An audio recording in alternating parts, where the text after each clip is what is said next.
Welcome to Clinical Neurology Podcast, where you will learn over 12 episodes how to localize a lesion in neurology based on history taking and physical examination. The podcast is meant for medical students and to make them enjoy learning neurology. Medicine, pediatrics, psychiatry, critical care, neurology residents, general practitioners and nurse practitioners will find it beneficial. Study materials and clinical resources for the podcast are available in show description and at neurologyteachingclub.com website. I am your host Dr. Krishnadas NC, and let's get started.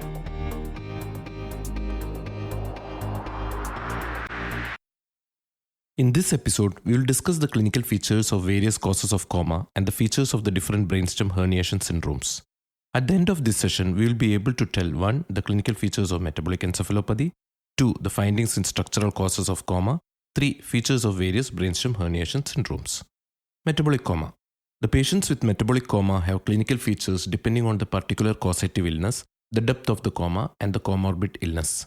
The developmentally newer brain structures are more susceptible to metabolic coma. So, cortical functions like cognition are lost early, while brainstem reflexes like pupillary reflex remain intact until late. Similarly, complex polysynaptic pathways are affected early. Focal neurological deficits only rarely occur in a metabolic coma. Focal seizures can occur in metabolic derangement like hyperglycemia and in conditions that can break down the blood-brain barrier like malignant hypertension and eclampsia. Toxic and metabolic encephalopathies are associated with involuntary movements like tremors, myoclonus, and asterixis. Structural lesions above the tendorium. Both cerebral hemispheres must be affected to cause coma. Lesions affecting the bilateral hemisphere or bilateral thalamus can cause coma. Most of these patients will have focal neurological signs. Subarachnoid hemorrhage can present with thunderclap headache and stupor. Pituitary apoplexy can also present similarly. Unilateral supratentorial lesions like ischemia, bleeding, or tumors can cause coma due to their mass effect and secondary compression on diencephalon and upper brainstem structures. 2 clinical syndromes can occur depending on the location of the intracranial lesion. A temporal or lateral extracerebral lesion can cause an uncal herniation, while frontal, parietal, and occipital lesions cause a central herniation. Uncal or lateral herniation. In patients with lateral extraaxial mass or bleeding and those with temporal lobe mass lesions and a wide tendorial opening, uncal herniation occurs. The mesial temporal lobe, the uncus anteriorly and parahippocampus posteriorly, is pushed down between the midbrain's ipsilateral side and the tendorium's free edge. The herniated tissue will compress the third cranial nerve and the posterior cerebral artery downwards. The earliest and first symptom is usually the progressive dilatation of the ipsilateral pupil due to the third cranial nerve compression. The pupil is sluggishly reactive. This stage can last for minutes to hours depending on the severity and acuteness of the development of the mass lesion. Prompt recognition of this state and early surgical intervention is critical in saving the patient's life. The posterior cerebral artery compression can cause an ipsilateral occipital infarct. In the next stage, the herniated hippocampus pushes the midbrain against the thick edge of the dura on the opposite side of the tendorial opening. It produces a notch on the contralateral side of the midbrain called the Kernohan notch.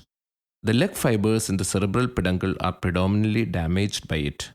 As the pyramidal fibers cross over at the lower medulla, this will result in hemiparesis in the side of the original temporal lobe mass lesion called the Kernohan notch phenomenon. If one is not aware of this phenomenon, it can lead to a false localization. So, when a patient with hemiparesis has ipsilateral dilated pupil, the original lesion is likely on the side of the abnormal pupil.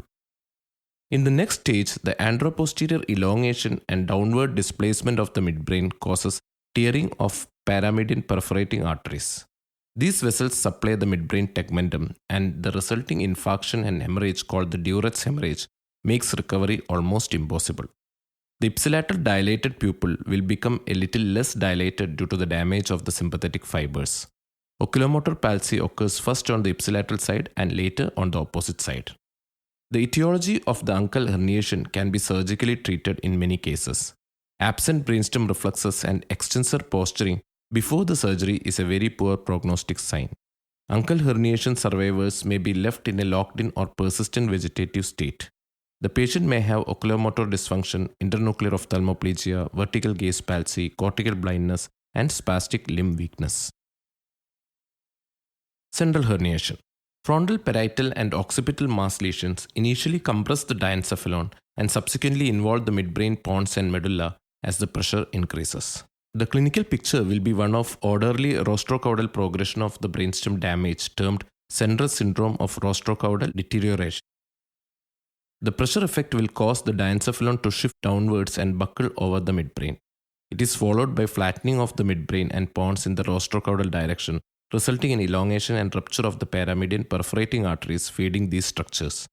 It will result in bleeding called Duret's hemorrhage and infarction in the tegmenta of the midbrain and pons. Diencephalic stage. Impaired attention and somnolence is the earliest clinical feature. The respiratory pattern is normal, but deep sighs and yawns will occur. The pupil is small and reactive, and horizontal rolling eye movements can occur. In the late diencephalic stage, the patient cannot be aroused and Cheyne-Stokes breathing occurs. Decorticate posturing can occur. Upward gaze palsy can occur due to tectal dysfunction. Plantar is bilateral extensor. Treatment at this stage can reverse the neurological dysfunction. Midbrain upper pons stage. Respiration becomes quicker. Diabetes insipidus can occur due to the stretching of the medial eminence of the hypothalamus. The pupil is mid-sized, unequal, and can be pear-shaped and eccentric. The systemic release of epinephrine due to the generalized anoxia can cause transient pupillary dilatation. Vertical eye movements are restricted. Decerebrate posturing can occur. Lower pontine stage. Respiration is quick but shallow. Apneustic breathing of pontine lesion is not common in central herniation. Decerebrate rigidity decreases. Plantar bilateral extensor with the withdrawal of legs and flexion at the knee and hip. Medullary stage. In this late stage, ataxic breathing gives way to apnea. The pulse becomes irregular and there will be hypotension. Large acute supraventricular lesions and intraventricular bleeding can lead to sudden respiratory failure without the stepwise progression. False localizing signs. Supratentorial mass lesions in the clinically silent area in the temporal lobe and frontal lobe and those in the midline can produce symptoms that can mislead the observer to falsely localize the lesion to the opposite hemisphere, as in ipsilateral hemiplegia due to Kernohan's notch. These lesions can raise the intracranial pressure and produce cranial nerve palsies that can falsely localize the lesion to the posterior fossa. 6 cranial nerve palsy and papilledema are the commonest false localizing signs. The 3rd, 4th, 5th, 7th and lower cranial nerve palsies can also occur. Subtentorial structural lesions. Brainstem lesions can be easily localized clinically as we studied in episode 9. An extensive lesion involving the brainstem, cerebellum or 4th ventricle can cause coma. Cerebellar hemorrhage is the most typical cause. Occipital headache, vomiting and ataxia are the initial symptoms. The lesion compresses the brainstem and causes other clinical signs and coma. Depending on the site of the bleed inside the cerebellum, the upper brainstem or lower brainstem can get compressed. Lesions that compress the upper brainstem can cause upward transtentorial herniation of the midbrain tectum and anterior cerebellar lobule. It produces coma and midbrain signs like hyperventilation, vertical gaze palsy, and fixed pupil. Lower lesions compress pons and cause pinpoint pupil and lateral gaze palsy. Lower cerebellar lesions compress the medulla, producing central hypoventilation and hypotension. Tonsillar herniation. Posterior fossa lesions can produce downward displacement of the cerebellar tonsil through the foramen magnum. It can cause infarction of the tonsil medulla and upper spinal cord. The infarction is caused by anoxia and circulatory dysfunction due to medullary dysfunction. It's been more than 10 months since we started our podcast. The podcast has been downloaded more than 15,000 times from over 100 countries. It is one of the top 10 international neurology podcasts according to FeedSpot, the link to which is given in the show notes. It brings great joy to see all the hard work paying off and see that all of you are finding it helpful. Please continue your valuable support and share it with your friends and colleagues if you find the podcast useful. Kindly write a review and provide a rating on the Apple Podcast and Spotify. It will be helpful to improve the visibility of the podcast in these apps. The podcast now has value for value enabled, and you can support the show by listening on podcasting apps that support value for value like Castamatic or Fountain. The images and schematic diagrams can also be directly seen in these apps.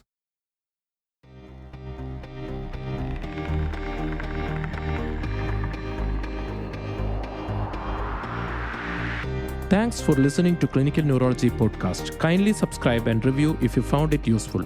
You can follow Neurology Teaching Club Instagram account for exclusive figures of this podcast and visit our website neurologyteachingclub.com for more resources. The podcast and online content are meant for medical education only and should not be used to guide clinical decision making and treatment. You can find more of this podcast on Apple Podcast, Spotify, Google Podcast, or wherever you get your ear candy. It's KD signing off, and until we meet next time, spread knowledge.